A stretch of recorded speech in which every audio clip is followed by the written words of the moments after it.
오늘 우리에게 주신 말씀은 신약성경 마가복음 7장 1절에서 11절 말씀입니다. 한 목소리로 합독하시겠습니다. 시작! 그들이 예루살렘에 가까이 와서 감람산 벳바게와 베다니에 이르렀을 때에 예수께서 제자 중 둘을 보내시며 이르시되 너희는 맞은편 마을로 가라. 그리로 들어가면 곧 아직 아무도 타보지 않은 나귀 새끼가 매여 있는 것을 보리니 풀어 끌고 오라. 만일 너희에게 왜 이렇게 하느냐 묻거든 주가 쓰시겠다 하라. 그리하면 즉시 이리로 보내리라 하시니 제자들이 가서 본즉 나귀 새끼가 문 앞 거리에 매여 있는지라. 그것을 푸니 거기 서 있는 사람 중 어떤 이들이 이르되 나귀 새끼를 풀어 무엇 하려느냐 하매 제자들이 예수께서 이르신 대로 말한데 이에 허락하는지라. 나귀 새끼를 예수께로 끌고 와서 자기들의 겉옷을 그 위에 얹어 넣음에 예수께서 타시니 많은 사람들은 자기들의 겉옷을 또 다른 이들은 들에서 벤 나뭇가지를 길에 펴며 앞에서 가고 뒤에서 따르는 자들이 소리 지르되 호산나 찬송하리로다. 주의 이름으로 오시는 이여 찬송하리로다. 오늘 우리 조상 다윗의 나라여 가장 높은 곳에서 호산나 하더라. 예수께서 예루살렘에 이르러 성전에 들어가사 모든 것을 둘러보시고 때가 이미 저물매 12 제자를 데리시고 베다니에 다시 나가시니라. 아멘. 오늘 우리에게 당신의 왕은 누구십니까? 라는 말씀으로 박철수 목사님께서 말씀 전해주시겠습니다. 제가 참 마음 아픈 그런 장면들을 가끔 보는데 그걸 언제 보냐면은 김대중 대통령 때부터 보면은 북한을 방문했잖아요. 김대중 대통령도 방문했고 문재인 대통령도 방문했고, 그런데 보면은 연도에 한복을 곱게 입은 그 주민들이 나와서 손에 꽃을 들고 그다음에 무언가 깃발을 들고 흔들면서 환영을 하잖아요. 그러면 이제 그 아나운서들은 열렬하게 환영한다 이렇게 하는데 그게 과연 열렬하게 환영하는 걸까? 보면 얼굴에는 저기 궁핍이 그득하거든요. 나중에 북한에서 온 사람 이야기 들어보면은 거기 동원되면은 새벽부터 물도 마시지 못한대요. 화장실 갈 수 없으니까. 그러니까 새벽 3~4시부터 동원돼가지고 걸어 나와서 그 자리에 배치되면은 거기에서 하루 종일 기다리는 거예요. 누가 오기를. 그러면은 밥도 못 먹고 물도 못 마시고, 그러면은 기다리는 도중에 지금 오시는 분에 대해서 환영하는 마음이 생길까요? 저주하는 마음이 생길까요? 아마도 환영하는 사람은 거의 없을 거예요. 저주를 하겠지. 왜 나를 이렇게 고생시켜? 그런데 어떻게 표현하느냐? 북한을 방문했더니 열렬하게 환영했다. 그리고 인터뷰라면 그렇죠. 마음을 다해서 충심으로 환영합니다. 근데 이제 그거 말고 그게 이제 나무 일이 아니라고 여겨지는 게 불과 얼마 전만 해도 우리나라도 그랬거든요. 다른 나라에서 국빈이라고 하는 사람들이 우리나라를 방문을 한다. 아니면 대통령이 다른 나라 나갔다가 귀국을 한다. 그럴 때 연도에 북한하고 마찬가지로 주민들이 늘어서서 열렬하게 행했거든요. 제발로 나간 사람이 몇 명이나 될까요? 전부 공원에서 나가보신 분 한 분도 없죠? 저도 나가본 적이 없어요. 제발로 나간 사람은 거의 없습니다. 그런데 그거하고는 좀 다르지만은 어디 경기에서 금메달을 따고 금이 환영했다 그럴 때는 그래도 비교적 제발로 나간 사람이 많겠죠. 요즘은 이제 아이들 보러는 정말로 제발로 이제 갈 거고요. 그런데 성경을 보면은 이렇게 환영하는 장면들이 곳곳에 나옵니다. 지금 위정자들이 열렬하게 환영을 받는 장면하고 성경에 나오는 환영하는 장면하고 뭐가 다를까요? 그렇게 군중을 동원해서 환영하도록 만든 사람들은 자신이 경배하는 장을 받고 싶은 거죠.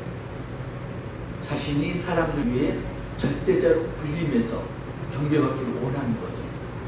그런데 성경에는 곳곳에 그와는 다른 환영하는 장면들이 나옵니다. 첫 번째 나오는 장면이 모세와 이스라엘 민족이 홍해를 건넌 다음에 모세의 노래, 미디안의 노래가 나오죠.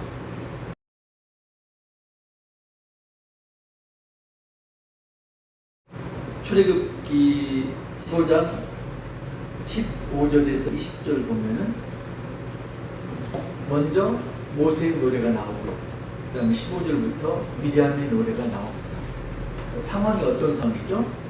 이스라엘 백성들이 애굽에서 나오기 위해서 지속적으로 모세와 그리고 바로가 기다리기를 합니다. 바로가 말을 듣지 않죠. 그래서 하나님이 10가지 재앙을 애굽에 내립니다. 그때마다 완악한 바로는 마음이 왔다 갔다 하죠. 듣는 듯 듣다가 다시 듣지 않고 마지막 재앙, 10번째 재앙이 뭔가요? 장다의 죽음. 애굽에 있는 모든 장자들이 죽죠. 누구만 살고요? 문설주의 양의 피를 받은 이스라엘 백성만 제외하고 나머지 애굽에 있는 사람들, 동물들 첫 장자는 모두가 죽습니다. 그때야 바로가 마지못해서 이스라엘을 내보내죠. 그런데 막상 이스라엘이 이제 애굽을 나오잖아요. 바로가 마음이 변해요. 그래서 군대를 출동시키죠. 전차를 몰고 이스라엘을 쫓습니다. 전차라는 게 지구로 보면은 탱크나 장갑차예요. 그걸 몰고 이스라엘을 쫓습니다. 난감하잖아요. 뒤에서는 지금 전차를 몰고 애굽 군대가 쫓아옵니다. 그런데 앞에는 강도 아닌 홍해 바다가 가로막고 있습니다. 절망에 빠진 이스라엘을 하나님이 구원하시죠. 어떻게? 홍해를 가르시죠. 그리고 그 갈라진 그 길, 이스라엘 민족이 걸어서 건너죠. 그 뒤를 애굽대로 쫓아옵니다. 이스라엘 민족이 전부 건너니까 하나님이 다시 물을 원상복귀시키시죠. 그래서 뒤쫓아오던 애굽 군대가 수장을 당하죠. 그 다음에 모세와 이스라엘 백성이 하나님을 찬양하는 거죠. 근데 출애굽기 15장 15절 보면은 미디안이 누구죠? 모세의 누나 미디안이 이제 찬양을 합니다. 15장 15절 보면은 아론의 누이 선지자 미디안이 손에 소굴을 잡으며 모든 여인도 그를 따라 나오며 소굴을 잡고 춤추니 미디안이 들리고 하나님에 이르되 너희는 여호와를 찬송하라. 그는 높고 영화로우시고 말과 그 탄자를 바다에 던지셨음이로다 하였더라. 여호와를 찬송하라. 여호와를 찬양하라. 이스라엘 구원한 여호와를 찬양하라. 소고를 치면서 춤추면서 노래를 합니다. 그리고 또 여호와를 찬양하는 장면, 그리고 그 위정자들을 찬양하는 장면이 또 나오죠. 사무엘상 11장을 보면은 사울이 왕의 즉위를 합니다. 사무엘이 사울에 기름 부어서 왕이 되었는데 백성들이 사울을 탐탁치 않게 여기죠. 일부에서는 사울을 조롱하고요. 그랬는데 사울은 밭을 가면서 농사를 짓고 있어요. 그때 적군이 침입합니다. 여호와의 영이 사울에게 임하니까 사울이 나가서 적군을 물리칩니다. 그리고 돌아올 때 비로소 백성들이 기뻐하면서 사울을 찬양합니다. 그런 장면이 있고요. 또 사무엘상 18장 6절을 보면은 다윗이 블레셋과 싸우고 승전에서 돌아옵니다. 이때 여인들이 소고를 치고 경세를 치고 춤추면서 노래합니다. 뭐라고 노래하나요? 사울이 죽이다는 천천히요, 다윗은 만만이로다. 사울 삐지잖아요. 왕이 나한테는 천천을 돌리고 다윗에게는 반만을 돌렸다. 그때부터 사울이 다윗의 눈에 가시를 보면서 죽이려고 겨루잖아요. 그런데 성경에 보면은 그것뿐만 아니고 또 인파들이 환영하는 장면이 나옵니다. 바로 오늘 본문입니다. 예수님이 여리고에서 세리장 삭개오 집에서 머무르셨죠. 그리고 거기서 열 문화 비유를 말씀하십니다. 문화 비유가 뭐라고요? 각각의 소명이 있다. 그 소명을 다하면은 나중에 재림시에 칭찬을 받을 것이고, 소명을 다하지 못하면은 벌을 받을 것이다. 그리고 예루살렘으로 향하십니다. 왜 예루살렘을 향하시나요? 예수님의 소명을 다하기 위해서. 예수님의 소명이 뭐죠? 유대인에게 잡혀서 죽임을 당하고 부활을 하시고. 왜 그러시나요? 죄인을 구원하시기 위해서. 예수님 소명은 죄인을 구원하시기 위해서 죽으시는 게 소명이죠. 소명을 다하기 위해서 예루살렘으로 향하시죠. 근데 예루살렘에 오시다가 이제 예루살렘 근처까지 왔습니다. 그러니까 예루살렘에 있으면은 예루살렘 가장 가까이 있는 마을이 벳바게고 그 옆 마을이 베단이에요. 그러니까 크게 보면은 벳바게나 베단이나 같은 마을이다 이렇게 보셔도 큰 무리는 없습니다. 그러니까 예루살렘에 아주 인접해 있는 마을, 2km 이내에 있는 마을이 벳바게고 4km 이내에 있는 마을이 베단이고 이웃마을 마을입니다. 베다니 하면 우리가 생각나는 사람, 나사로, 죽은 나사로, 예수님이 살리신 죽은 나사로가 베다니에 살았잖아요. 그리고 나사로의 누이 마리아와 마르다가 베다니에 살았죠. 그러니까 예수님이 마리아, 마르다 그리고 나사로를 엄청 사랑했었던 것 같아요. 그래서 예배를 오실 때면은 나사로 집에서 유하셨죠. 거기에서 먹고 잠을 자고 이렇게 지내셨어요. 사람이 그렇죠. 아내가 예쁘면은 처갓집 말뚝에 대고도 저런다고 그러잖아요.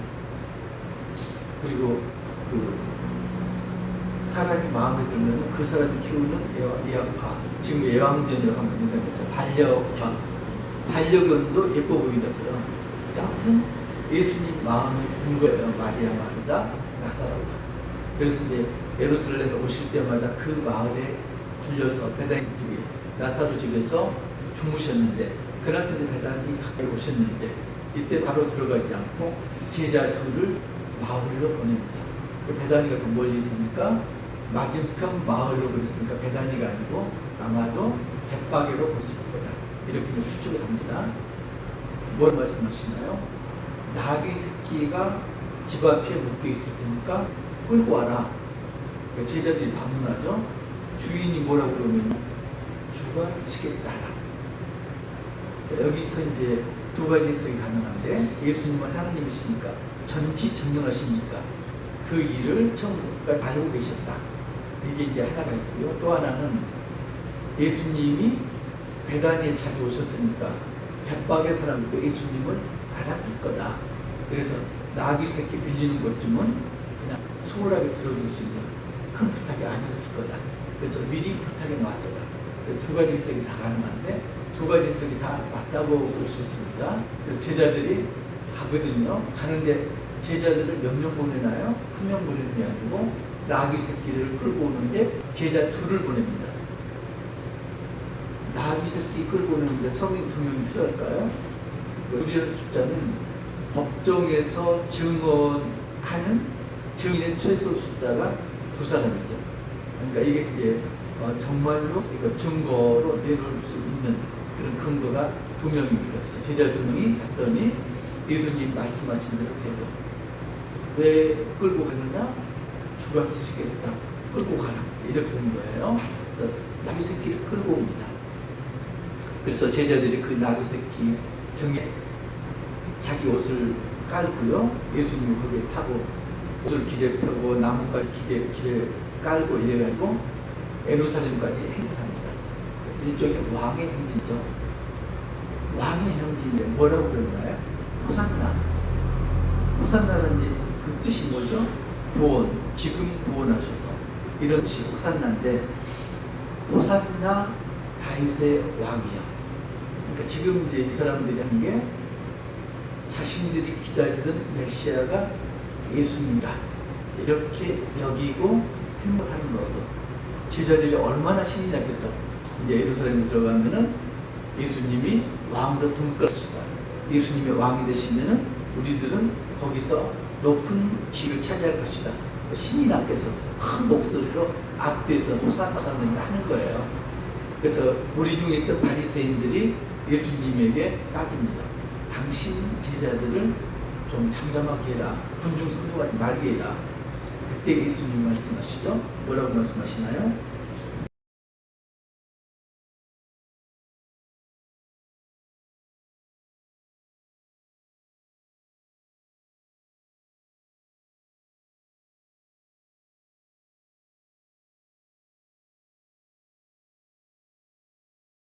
누가복음 19장 39절 보면은 무리 중 어떤 바리새인들이 말하되 선생이여 당신의 제자들을 책망하소서 하거늘 대답하여 이르시되 내가 너희에게 말하노니 만일 이 사람들이 침묵하면 돌들이 소리 지르지라 하시니라.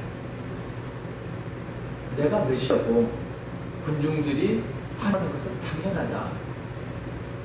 환호하지 않은 너희들은 돌만도 못한 존재다. 이렇게 말씀하시는 거죠. 그리고 이제 예루살렘 가까이 오시고, 그리고 누가복음에 보면은 예수님이 예루살렘 성이 파괴될 그 미래를 보시고 무시는 장면이 나타납니다. 그리고 예루살렘 성내로 들어가죠. 그러니까 성내로 들어가는데 문제는 성내에 있던 사람들도 예수님을 환영을 하죠. 왜 환영했을까요?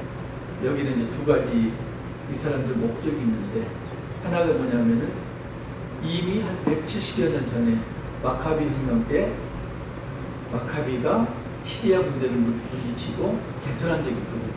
그때도 종나무 가지를 흔들면서 마카비를 환영했죠.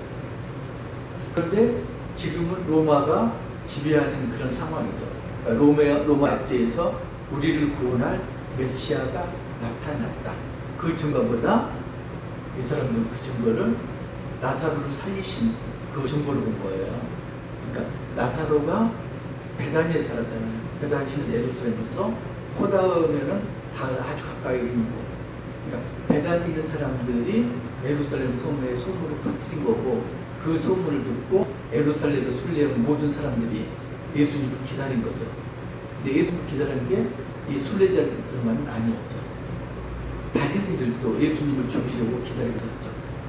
그리고 예수님을 발견하면 순례자들이 자기들에게 신고할 것 기대하고 있었죠. 그런데 웬걸 순례자들이 전부 예수님을 환호하거든요. 그래서 바리새인들이 뭐라 그러나요? 요한복음 12장 19절에 보면은 바리새인들이 서로 말하되 볼지어다 너희 하는 일이 쓸데없다. 보라 온 세상이 그를 따른도다 한다. 그러니까 우리가 예수를 죽이려고 작정을 했지만은 사람들이 저렇게 환호하고 따르기 때문에 죽일 수가 없게 되었다. 자책을 합니다. 그리고 예수님이 성전을 둘러보시고, 그리고 그날은 날이 저물었으므로 베다니로 돌아갑니다. 그리고 그날 저녁에 역사적인 사건이 벌어집니다. 그날 저녁이 언젠가요? 지금 이제 그 주일로 보면 토요일 저녁에 문둥이 시몬 집에 예수님이 계시죠. 그때 마리아가 향유 옥합을 깨뜨려서 예수님 머리에 붓죠. 기억나신가요? 그런 장면이 있습니다. 그래서 예수님이 그걸 이제 비난하는 제자들에게 예수님이 말씀하시죠. 가만두어라. 저 여인은 내 장례를 준비한 것이다. 그리고 저 여인이 하는 행동은 언제까지나 전해질 것이다. 이런 말씀 하시잖아요. 그러면은 지금 왕의 행차 어디에 있나요? 왕의 행차. 그 다음 날이 성전 정화를 시키거든요. 그러면은 지금 예수님이 나귀를 타고 초라한 왕으로 이스라엘에 입성하셨고 그 예수님에게 마리아가 향을 붓죠. 기름을 붓죠. 기름을 붓는 건 뭔가요? 제사장이 어떤 사람이 기름을 부어서 왕으로 세우죠. 그런데 만왕의 왕이신 예수님에게 바리새인들이 죄인으로 여기는 여인이 기름을 붓는 거죠. 만왕의 왕은 죄인이 기름 부어서 왕으로 인정하는 그런 거죠. 그 다음날 성전 정화가 일어납니다. 그러니까 향유를 부어서 몸된 성전을 정화를 시켰다면 그 다음에 있을 성전 정화는 하나님이 거하시는 거처를 정화시키는 거죠. 그러니까 몸도 영혼도 정화시키는 정화 과정의 연속입니다. 여기서 우리가 봐야 될 게 왕으로 오셨는데 좀 이상하거든요. 정말로 왕으로 오셨다면 멋지게 나타나잖아요. 백마를 타고 나타난다든가 아니면은 군대를 앞에 세우고 위험 있게 나타난다든가. 그런데 나귀 새끼, 그것도 사람이 타보지 않은 나귀 새끼를 타고 오시죠. 로데오 경기 보셨어요? 보면은 사람이 그 타보지 않은 소 위에 올라가서 그러면 소는 사람을 부딪히려고 발버둥치죠. 그걸 떨어지지 않고 기쓰는 거죠. 지금도 그런 상황인 거예요.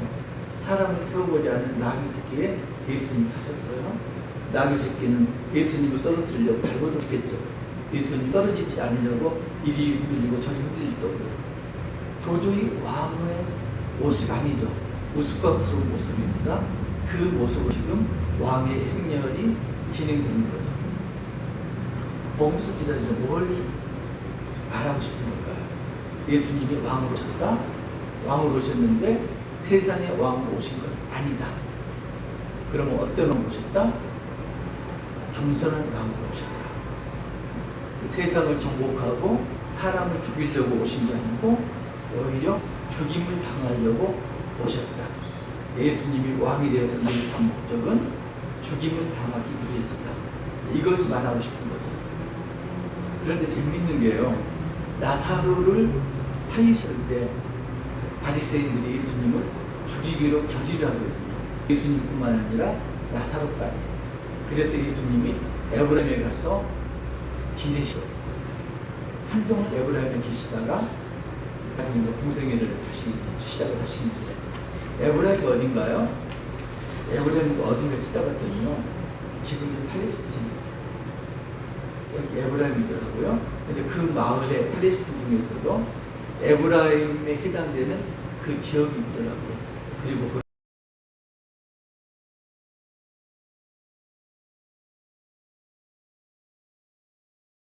아무튼 마을이 있고요. 그 마을에 교회가 하나 있어요. 에브라임이 베단에서 20km 떨어진 지역이라고 그래요. 그래서 요한복음 보면은 베단이로 그 에브라임에서 오셨다 이렇게 되는데 사실은 이제 생략이 많이 된 거고요. 에브라임에서 다른 지역으로 가서 공생애를 하시다가 여리고를 거쳐서 오신 거죠. 예수님이 드디어 왕의 행진을 마치셨습니다. 사람들의 반응은 어떻게 나타날까요? 예수님 왕인데 왕으로 인정하고 호산나 맞이했는데 사람들의 그 반응이 계속될까요? 사람들이 하는 건 한순간이었죠. 그래서 예수님을 맞이하는 것 사람들은 로마 앞에서 구해줄 세상의 왕으로 맞이한 거죠. 그런데 정작 예수님은 선지자들의 예언을 성취하는 쪽으로 왕으로 나오신 거고요. 마태복음을 보면은 마태복음 22장 5절 보면 시온 딸에게 이르기를 네 왕이 네게 임하나니 그는 겸손하며 나귀 곧 멍에 매는 짐승의 새끼를 탁보다 하라 하였습니다. 이 말씀은 어디서 왔냐면은 스가랴 9장 9절에 시온에 따라 크게 기뻐할지어다 예루살렘의 딸들아 즐거이 부를지어다 보라 내 왕이 내게 임하였나니 그는 공의로시며 구원을 베푸시며 겸손하여서 나귀를 타시나니 나귀의 작은 것 곧 낙이 새깁니다. 그러니까 선지자들이 메시아라고 예언한 그걸 그대로 지금 재현한 거죠. 그러니까 예수님이 의도적으로 선지자들의 그 예언을 그 모습을 따르는 걸로 예언을 합니다. 그런데 재미있는 게요. 예수님이 향하신 곳 예루살렘 시온성 자리가 어딘가요? 시온성이 성전이 있는 위치죠. 솔로몬 성전. 또 솔로몬 성전 이전에는 뭐였나요?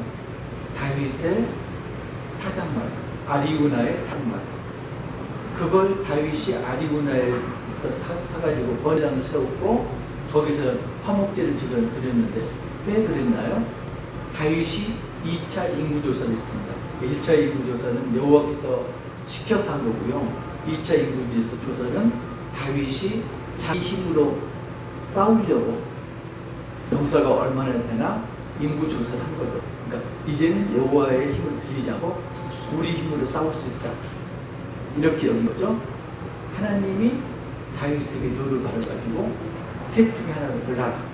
이렇게 말씀하시죠. 그래서 다윗이 사흘 연병을 택해가지고 이스라엘 백성이 사흘 동안 연병 걸려있는 상황이었죠. 그때 선지자가 말을 합니다. 아리우나의 타작마당을 사러 번제단을 쌓고 거기서 화목제를 드셔라. 그래서 아리우나의 타작마당 산 거고요.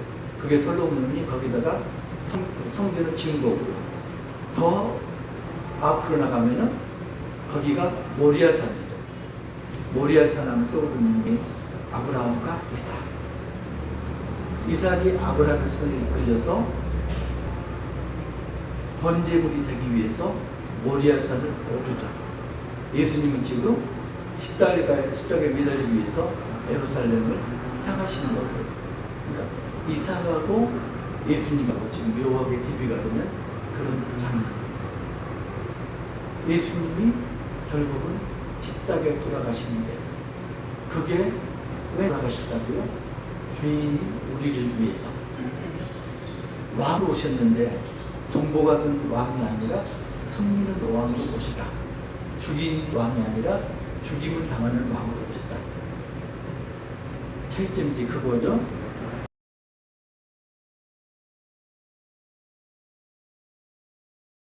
그래서 보면 우리가 태평성대라는 이야기를 해요. 태평성대. 그래서 지금까지 시대 중에서 가장 태평했던 시대가 언젠가? 그러면 중국 요나라, 수나라 임금 다스리던 시대라고 해요. 요순 시대가 태평성대였다. 그 시대가 어떤 시대냐? 백성들이 임금이 누군지를 모르는 시대. 자신들을 지배하는 임금이 누구인지를 모르고 살아가는 시대가 태평성대다. 근데 지금은 안 그렇죠? 누가 대통령이야? 누가 위정자들입니까? 여기에 온 국민이 촉각을 세우고 있습니다.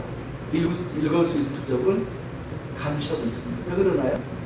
한 사람이 잘못되면, 위정자 한 사람이 잘못되면 그 나라, 그 민족이 흥할 수도 있고 망할 수도 있고 그런 예를 우리가 세계에서 많이 보잖아요. 그래서 그걸 감시하고 있는 거죠. 저는 아내하고 잘 싸우지 않는데 어제 좀 다퉜거든요.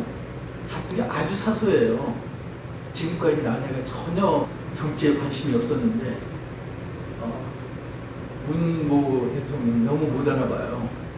그래서 정치에 관심이 좀 생긴 거예요. 그래서 알면 알수록 분통이 터지는 거예요. 그래서 그 이제 분통을 저한테 이제 이야기하는데 전 그걸 또 들을 수가 없는 거예요. 왜 그러냐면 들어주면 되는데 나 다는 이야기고 맞장구를 치면 되는데 맞장구 치면 한이 없을 것 같거든요. 그래요. 나쁜 사람 잃어버리면. 그래서 크게 봐라. 극우극자 어느 쪽 보지 말고 중도적인 입장에서 봐라. 그래도 이제 마지막에 결론보다는 당신은 좌파야. 이렇게 이제 결론이 나다고요. 극우극자가 아니고 중도에서 이제 봐야 되는데 정치가 돌아가는 게 상당히 지금 불안정한 건 일반 백성들도 정치 관심이 없던 사람들도 관심을 갖게끔 지금 그런 것 같아요. 그래서 대통령이 누구인지 모르는 시대, 그 시대가 정말로 본 시대인데 그런 시대는 아닌 것 같아요. 지금 대통령이 누군가를 촉각을 세우는 그런 시대이죠. 그리고 보면은 기독교가 욕을 많이 먹잖아요. 예수님도 핍박을 많이 당하고 2000년 전이나 지금이나 그거 크게 다른 건 없는 것 같아요. 왜 그럴까요? 종교가 엄청나게 많잖아요. 구원을 내세우는 종교가 많은데 유독 기독교만 핍박당하고 욕을 먹고 있죠.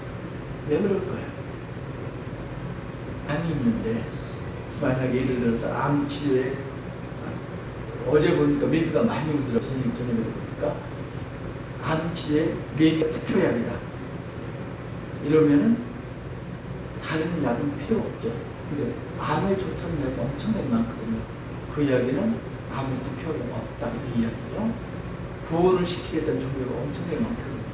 그러면은 그 이야기는 구원을 시킬 수 있는 종교가 없다 하나만이고 그 종교가 어떤 건지는 우리도 알고 세상 사람들 다 알고 있는 거죠. 구원을 시킨 단 하나의 종교가 뭐다? 그게 특효약이 뭐다?